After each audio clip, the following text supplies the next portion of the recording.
आप देख सकते हैं पंडाल भी कम पड़ने वाला है।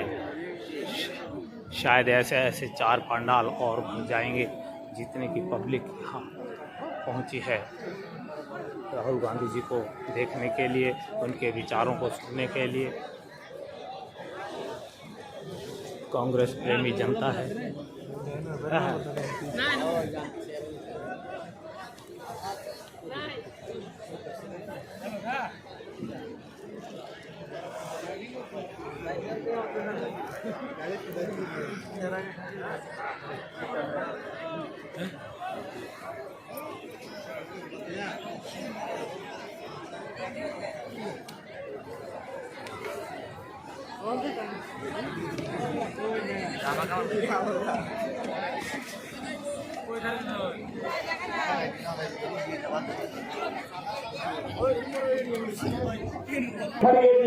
राहुल जी की मानिए, जिन्होंने जो कहा वो किया।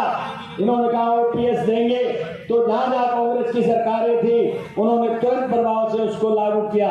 इन्होंने कहा कि हम सिलेंडर 500 रुपए में देंगे, जहां जहां कांग्रेस की सरकारें थी वहां पर 500 रुपए के अंदर आपने सिलेंडर दिया। और जो वादे सरकार से किए, लोगों से किए, उन सब वादों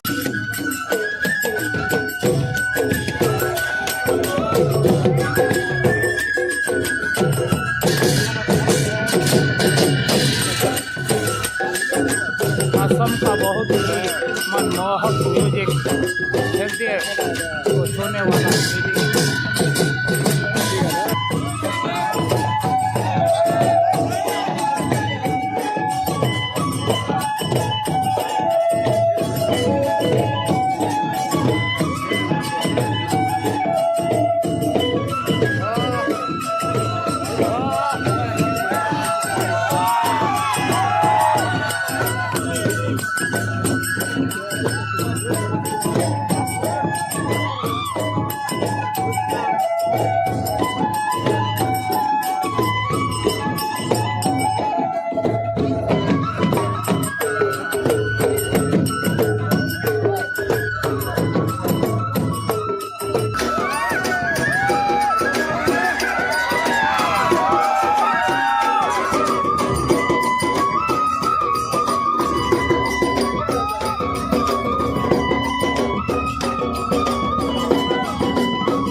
पंडाल में खड़े हैं,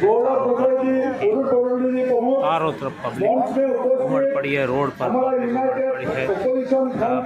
चलने के लिए हाईवे पर बहुत ज़्यादा नहीं है, ट्रैफिक रोक दिया गया है। MP, MLA और हमारा पूरा आसाम से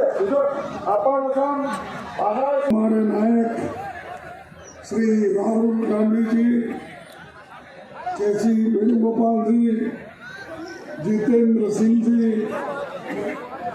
देववती सैकिया जी, भूपेन्द्र बोरा जी, गौरव बोगेर जी, प्रद्युत बोरदलो जी और अब्दुल खालिद एमपी जी, सभी सहयोगी दल के नेतागण, CLP राजस्थान मंच पर बैठे सभी नेतागण और AICC के सभी मेरे नेता और भाइयों और बहनों, मैं माफी चाहता हूँ कि थोड़ी सी देरी यहाँ आने में मुझे लगी, लेकिन हमारे राहुल जी की यात्रा इतनी अच्छी चल रही है, ये देखकर बीजेपी के लोग घबरा गए हैं और बीजेपी के लोग घबराए हैं और हमारे PCC प्रेसिडेंट के ऊपर वो अटैक किए, लेकिन वो डरने वाला आदमी नहीं है, वो राहुल जी का सिपाही है, कांग्रेस का सिपाही है और कांग्रेस किसी से डरने वाली नहीं है। ऐसे बहुत से लोग हम देखे हैं, ये तो ऐसा हुआ मेरी बिल्ली मुझसे म्याऊं, जो बिल्ली हमारे पास थी वही हमको फिर म्याऊं कर रही है। तो इसीलिए ऐसे बहुत लोगों को हम देखे हैं और हमको डराने की कोशिश अगर कोई करते हैं, हम कभी नहीं डरेंगे, ये कांग्रेस का वादा है। देश के लिए हमने खून बहाया, हमारे लोग जेल में गए, हमारे लोग फांसी पे गए। अरे हम ब्रिटिशर को नहीं डरे, क्या बीजेपी को डरेंगे? जिंदाबाद जिंदाबाद। भाइयों, मैं माँ कामाख्या को नमन करता हूँ। आसाम के महापुरुष शंकर देव जी, माधव देव जी, अजान पीर जी दरगाह सभी एकता और सद्भाव के प्रतीक है। जिस जगह सद्भाव का प्रतीक है उस जगह यहाँ बीजेपी के लोग हम पे अटैक कर रहे हैं और हमारे लोगों को मारना, धमकाना, कार तोड़ना, फोड़ना ये काम कर रहे हैं। अरे भाई, अगर एक पत्थर आप मारेंगे तो कोई पत्थर आपको भी लग सकती है। इसीलिए मैं चाहता हूँ शांति के साथ सभी रहना है और हमारे जो राहुल गांधी जी की जो यात्रा है उसको सफल करने के लिए सभी को मदद करना चाहिए, सहकार करना चाहिए और डराने की कोशिश कोई नहीं करनी चाहिए। 15 राज्यों से होकर भारत छोड़ो न्याय यात्रा ये जाएगी, सबके साथ चर्चा करेगी और राहुल जी हमेशा इससे पहले जो यात्रा चली वो कन्याकुमारी से लेकर कश्मीर तक चली। उस वक्त कहीं पथरावबाजी नहीं हुआ, कोई किसी को डराने की कोशिश नहीं की। हालांकि बहुत से रास्ते में बीजेपी की गवर्नमेंट थी, बहुत से संघ संगठन थे, RSS का हेडक्वार्टर नागपुर वहां से भी हम निकले, लाखों लोग उस जुलूस में शामिल थे, लेकिन किसी ने कोई गड़बड़ नहीं की। आसाम में क्यों हो रहा है? तो ये इसलिए हो रहा है, ये मोदी जी के चेला है।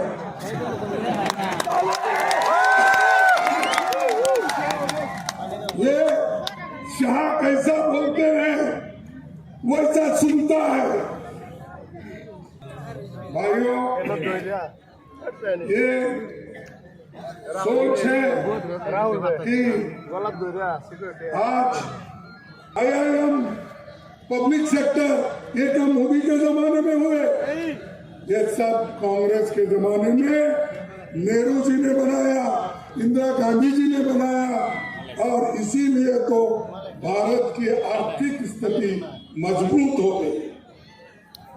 नेहरू जी कहते थे, आजादी के बाद हमने जो तीर्थ यात्रा शुरू की थी, उसका मकसद था कि स्वतंत्र भारत में जो बच्चा पैदा हो वो हमेशा स्वतंत्र रहे और अपना सिर ऊंचा रखकर प्रगति और समृद्धि की दिशा में बढ़ने का पूरा मौका पाए।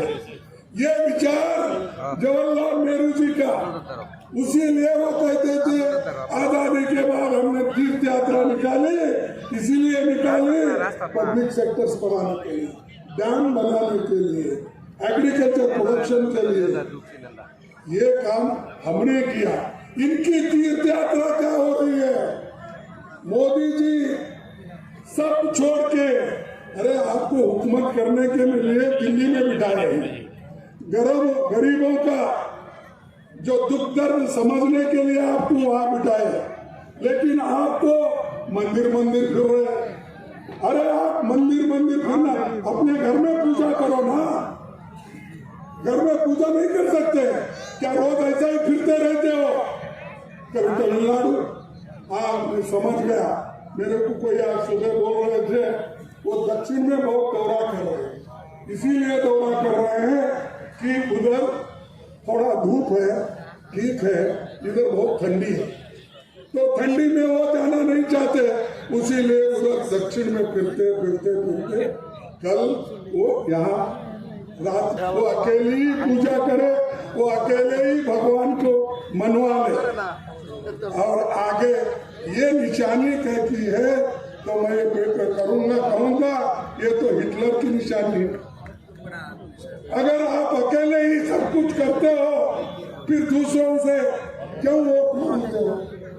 दूसरों को क्यों डराते हो? राहुल जी का ये यात्रा और तपस्या कैसा है? जो तूफानों में पलते जा रहे हैं, जो तूफानों में पलते जा रहे हैं, वही दुनिया बदलते जा रहे हैं। जो तूफानों में चलने की जिनको आदत होती है, वही दुनिया को बदल सकते हैं, दूसरा कोई बदल नहीं सकता। और राहुल जी की विचारधारा, हमारी विचारधारा एक है, और बीजेपी की विचारधारा और आरएसएस की अलग है। इसीलिए अगर हमारे विचारधारा को लेकर लड़ना चाहते हैं और बीजेपी और आरएसएस के आइडियोलॉजी को अगर खत्म करना चाहते हैं, देश को बचाने के लिए, संविधान को बचाने के लिए, लोकतंत्र को बचाने के लिए आप हमारे साथ आओ, तभी देश बचेगा। तो उन्होंने घोषणा की थी, वही मैं आज रिपीट कर रहा हूँ। आसाम के मेरे भाइयों और बहनों, बंधुओं, डरो मत, हम सब एक होकर लड़ेंगे, इस बीजेपी के सरकार को उखाड़ कर फेंक देंगे। Agriculture, dairy farming and commerce are the natural works for those with the qualities of Vaishyas. Serving through work is the natural duty for those with the qualities of Shudras. यानी दलित समाज, शूद्र समाज हमेशा हेमंत की सेवा करना, क्योंकि वो ब्राह्मण में आते हैं। और वैश्य की सेवा करना और क्षत्रिय की सेवा करना ये दलितों का काम है। उन्होंने ही कहा, ये मेरे पास उनका कोट है कि यही था, कृषि गौरक्ष वाणिज्यम वैश्य कर्म स्वभावजम परिचर्मातक कर्म शूद्र स्थापी स्वभावजम, यानी ये उन्होंने संस्कृत में करके लोगों को बेवकूफ बनाया। अरे हम सुपीरियर है, हेमंत मैं सुपीरियर हूँ बोल रहा है, और दलित का काम उनके पास काम करने का, उनके नीचे काम करने का। क्या दलित ये चाहते हैं? अगर आप गुलामी चाहते हो तो बीजेपी को वोट दो। अगर आप स्वतंत्रता से रहना चाहते हो, अंबेडकर के संविधान को बचाना चाहते हो, नेहरू जी के डेमोक्रेसी को बचाना चाहते हो, तुम कांग्रेस का साथ दो, कैसा भी वक्त आने दो। और ये स्टेज पे कांग्रेस पार्टी के नेता, भाइयों और बहनों, प्रेस के हमारे मित्रों, आप सबका यहाँ बहुत बहुत स्वागत, नमस्कार।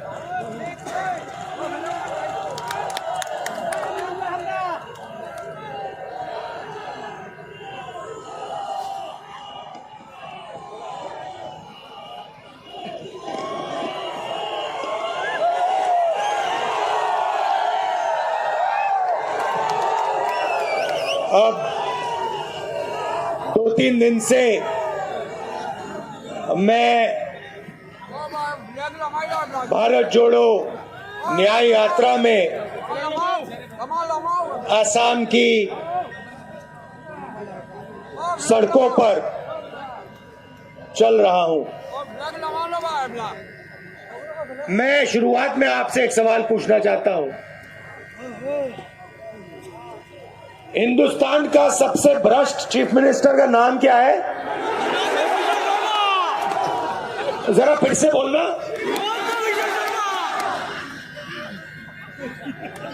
ये मिनिस्टर कौन है? ये आता है जवाब। अब यहां से 2-3 किलोमीटर पहले 20-25 बीजेपी के कार्यकर्ता नेता झंडा लिए हमारी बस के सामने आ गए। मैं बस से निकला, वो भाग गए।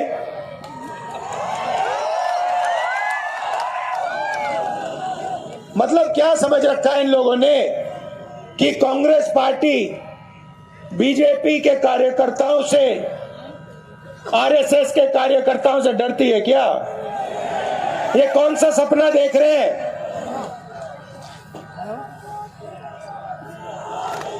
जितने हमारे पोस्टर फाड़ने फाड़ लो, जितने हमारे प्लाकार्ड फाड़ने फाड़ दो, कोई फर्क नहीं पड़ता हमें। हमारी विचारधारा की लड़ाई है। हम किसी से नहीं डरते हैं, ना नरेंद्र मोदी से डरते हैं, ना यहाँ के चीफ मिनिस्टर से डरते हैं।